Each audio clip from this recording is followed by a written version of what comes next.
আসসালামুআলাইকুম viewers, welcome back to my channel. আশা করছি সবাই সুস্থ আছেন, সুরক্ষিত আছেন। আলহামদুলিল্লাহ আমিও অনেক ভালো আছি। সো এখন সকাল 9টা বাজে। আজকে ব্রেকফাস্টে সবচাইতে সহজ উপায়ে আমার ফেভারিট আলু পরোটা বানাবো, যার জন্যে প্রথমেই আমি পরোটার জন্য আলুটা সিদ্ধ করতে বসিয়ে পরোটার ডোটা বানিয়ে নিচ্ছি। একটা বড় পাত্রে আমি অ্যাড করছি 2 কাপ পরিমাণ আটা। আটার পরিবর্তে আপনারা ময়দাও নিতে পারেন, কিন্তু আমার কাছে মনে হয় যে ময়দার পরোটাটা তাড়াতাড়ি শক্ত আর রাবারের মতো হয়ে যায়, তাই আমি সবসময় আটা দিয়ে পরোটা বানানো প্রিফার করি। এখন এখানে আমি আরও কিছু উপকরণ যেমন চিনি 1 টেবিল চামচ, লবণ 1/2 চা চামচ, কুসুম গরম দুধ 2 টেবিল চামচ,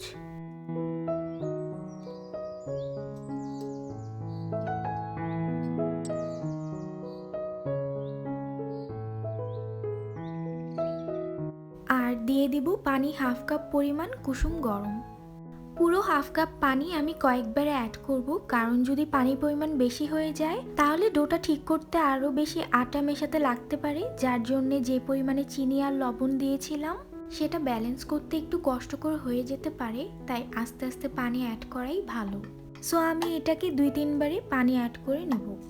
এখানে পুরো 1/2 কাপ পানি লেগেছে, কিন্তু তারপরও আপনারা যখন পানি অ্যাড করবেন তখন আস্তে আস্তেই করবেন, আপনাদের আন্দাজ মতো বুঝিয়ে মিশিয়ে নেবেন। ডোটা মেশানো হয়ে গেলে সবগুলো আটা এভাবে একটা ডো ফর্ম হয়ে গেলে এই পর্যায়ে এর মধ্যে অ্যাড করে দিচ্ছি 1 টেবিল চামচ পরিমাণ তেল। আপনারা চাইলে তেলের পরিবর্তে ঘিও ব্যবহার করতে পারেন। প্রায় 3-4 মিনিটের মতো এটাকে ভালোভাবে মুথে নিয়েছি। এরপর এটাকে রেস্টে রাখবো আরও 1 টেবিল চামচ পরিমাণ তেল অথবা ঘি মিশিয়ে। এটাকে 20 মিনিটসের মতো ঢেকে রেখে দেব। পাশাপাশি আমি এই ভর্তার জন্য কিছু পেঁয়াজ, কাঁচামরিচ আর ধনেপাতা কুচি কেটে নেব।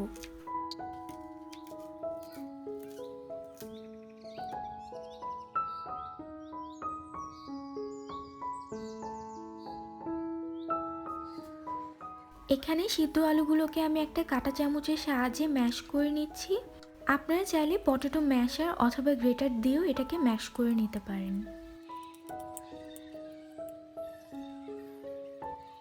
এখন যে যেভাবে আলু ভর্তাটাকে করে নিতে পারেন, আমি তো একদমই সিম্পলভাবে আলু ভর্তাটা করব। শুধু 2 টেবিল চামচের মতো পেঁয়াজ কুচি, পছন্দের ঝাল মতো কাঁচামরিচ কুচি, 1 মুঠ ধনেপাতা, 2 চা চামচের মতো সরিষার তেল, পরিমাণ মতো লবণ দিয়ে এগুলো সব কিছুকে ভালোভাবে মিশিয়ে নিচ্ছি।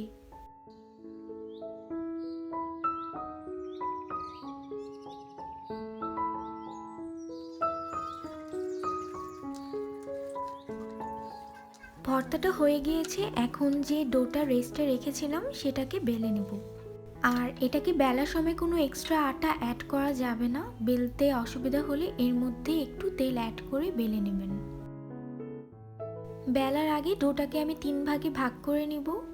যেটা বেলবো সেটা নিয়ে বাকিটা আবার ঢেকে রাখবো, যাতে এর উপর কোনো শক্ত লেয়ার না পড়ে।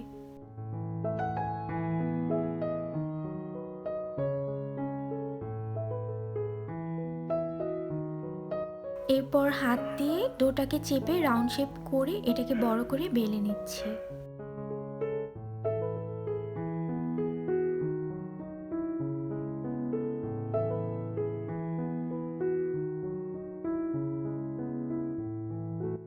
এটাকে বেশি পাতলা করতে হবে না, নান রুটির মতো থিকনেস রাখলেই চলবে। এরপর এর মধ্যে সামান্য তেল দিয়ে ভালোভাবে এটাকে ছড়িয়ে দিচ্ছি। তারপর এর উপর বেশি করে আটা ছিটিয়ে দিচ্ছি।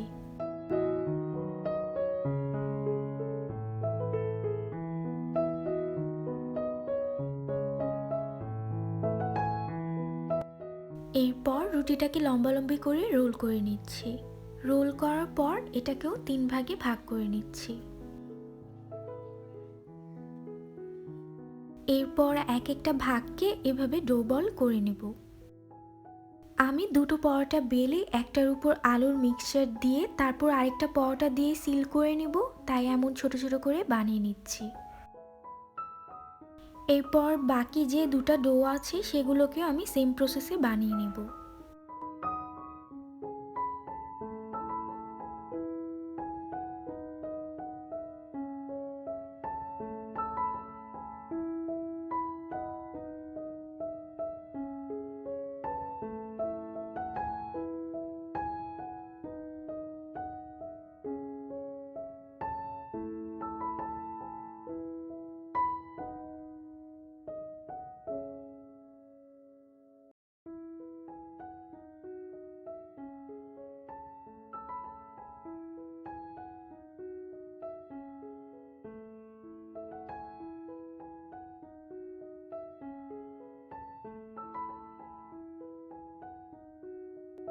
এখন এই ডো বলগুলোকে বেলার আগ পর্যন্ত এমন তেলেই মাখিয়ে রাখতে হবে যেন এগুলো আরেকটু সফট হয়ে যায় আর বেলতেও যেন ইজি হয়। যেগুলো আগে রেস্টে রেখেছিলাম সেগুলো নিয়ে বাকিটা আবার ঢেকে রেস্টে রেখে দেব। এরপর প্রত্যেকটা দিয়ে আমি একটা করে পরোটা আগে বানিয়ে নিব, এরপর আলুর পুরটা ভরে দেব। মোটা পাতলা আপনারা আপনাদের ইচ্ছা মতো বেলে নিতে পারেন। আমি একটু পাতলা করে বেলছি কারণ আলুর পরোটার লেয়ারটা একটু পাতলা হলেই ভালো লাগে, বেশি মোটা হলে এগুলো খেতে আটা আটা লাগে।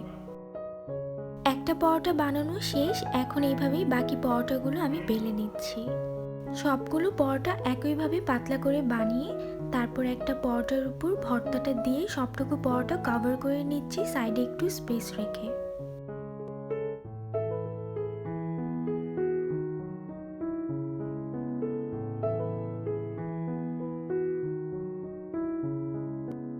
আর ভালো করে জোড়া লাগানোর জন্য সাইডে একটু পানি লাগিয়ে নিচ্ছি যাতে পরোটাটা ভাজার সময় আলাদা না হয়ে যায়। এখন এর উপরে আরেকটা পরোটা দিয়ে সিল করে দিচ্ছি। আর এই জন্যই আমি পরোটাগুলো পাতলা করে বানিয়েছি, কারণ এটাকে আর বেলবো না, এইভাবে সিল করে ভেজে নেব।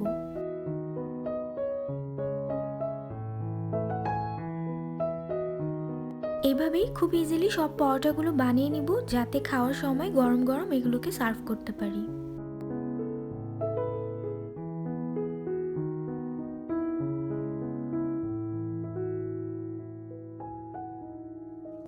এরপর ঝটপট একটা টক দই মিক্সচার বানিয়ে নিব পরোটার সাথে খাওয়ার জন্যে, যার জন্য একটা বাটিতে কোয়ার্টার কাপের মতো টক দই, কোয়ার্টার চা চামচ বিট লবণ বা লবণ দিচ্ছি, চিনি 3 চা চামচ দিয়ে এই সব কিছুকে ভালোভাবে ফেটিয়ে নিচ্ছি।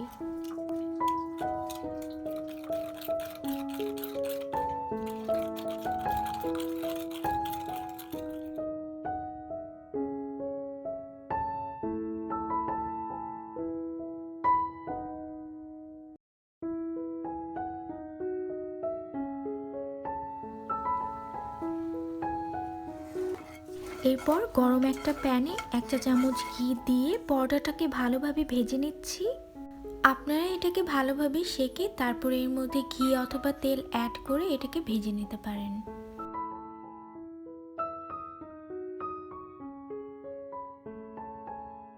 আর এই আলুর পরোটাগুলো সংরক্ষণও করা যাবে, সেক্ষেত্রে এগুলোকে হালকা করে সেঁকে একটা এয়ারটাইট বক্সে রেখে ফ্রিজে 2-3 দিনের মতো সংরক্ষণ করে নিতে পারেন।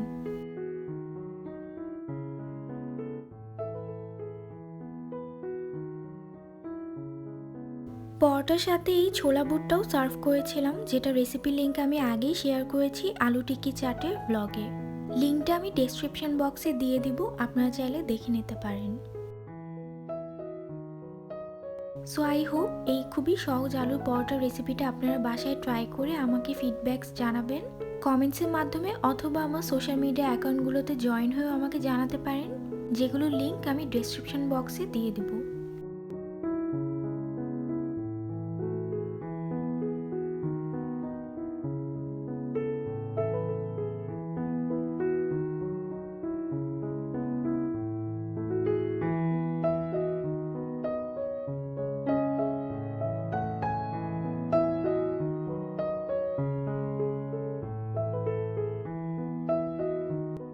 আর দুপুরবেলা শান্তি আন্টি অনেক কিছু রান্না করে বাসায় পাঠিয়ে দিয়েছিল।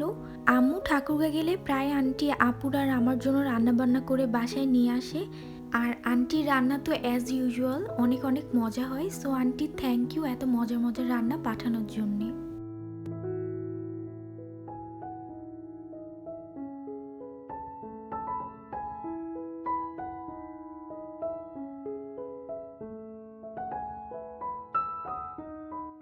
এরপর এটা বিকেলের ভিডিও ক্লিপস। আজকে রাতে ঠাকুরগাঁর উদ্দেশ্যে রওনা দিব, যার জন্য ব্যাগ গুছিয়ে নিচ্ছি। খুবই শর্ট একটা ট্যুরে যাচ্ছি, তাই আর বেশি কিছু জামা কাপড় নিচ্ছি না। এরপর ড্রেসের সাথে ম্যাচ করে হিজাব নিচ্ছি।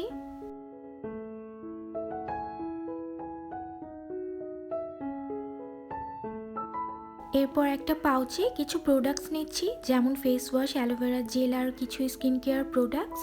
বেশি কিছু নিচ্ছি না, কারণ ওখানে মার কাছেই সব কিছু আছে।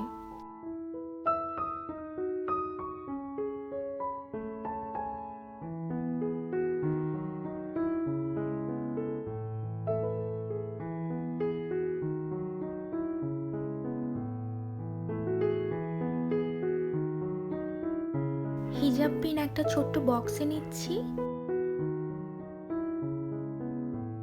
এরপর আরেকটা ব্যাগে কিছু মেকআপ নিচ্ছি, যেমন আইলাইনার, লিপস্টিক এগুলো।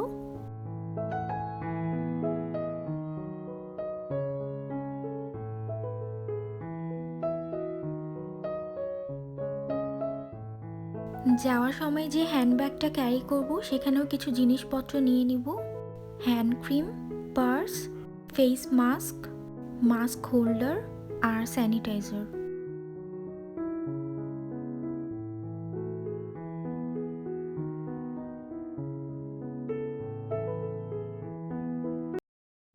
সো এটা নেক্সট ডে, আলহামদুলিল্লাহ বাসায় সেফলি পৌঁছে গেছি। আজ সারাদিন রেস্ট করে কাল সকাল সকাল আব্বু আম্মু সহ কুড়িগ্রাম বন্দরে যাব। সো ফাইনালি এখানে চলে এসেছি, আর জায়গাটা তো খুবই সুন্দর, আসলেই দেখার মতো একটা জায়গা। বিকেলে সবাই মিলে নৌকায় রাইড নেই আর সানসেটটাকে এনজয় করছিলাম।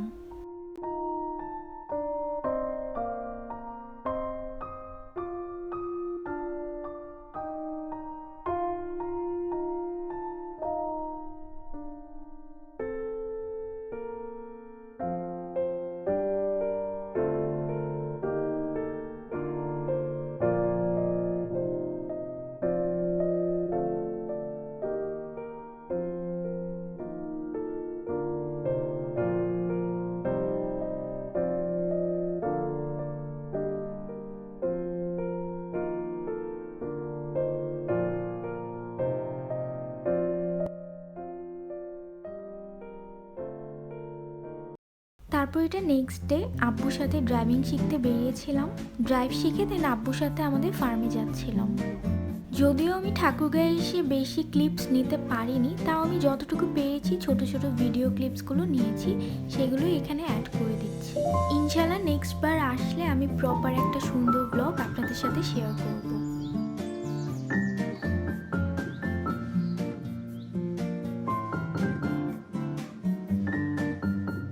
এরপর এদিন পীরগঞ্জে খুবই একটা হাইপড আর ভাইরাল কমলা বাগানে যাচ্ছিলাম। আমার জানা মতে ঠাকুরগাঁওয়ের খুব কম মানুষই আছে যারা এই জায়গার নাম শুনেননি অথবা জানেননি।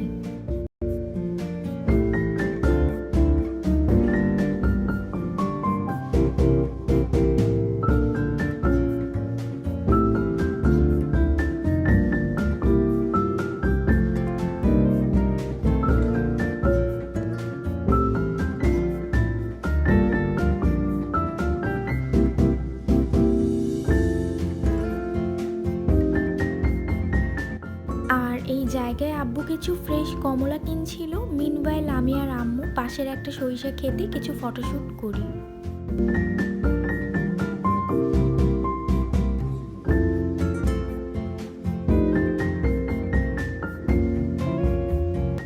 সো আই হোপ আজকে ব্লগটা আপনাদের ভালো লেগেছে। এমন ধরনের আরও ব্লগ দেখতে চাইলে আমাকে কমেন্টসের মাধ্যমে অবশ্যই জানাবেন। আর সবাইকে রিকোয়েস্ট করব, আমার চ্যানেলটি এখনও যারা সাবস্ক্রাইব করেনি তারা প্লিজ সাবস্ক্রাইব করে নেবেন। আর আমার ফেসবুক পেজটিকেও ফলো করবেন আমাকে এনকারেজে গ্রো করতে হেল্প করার জন্য।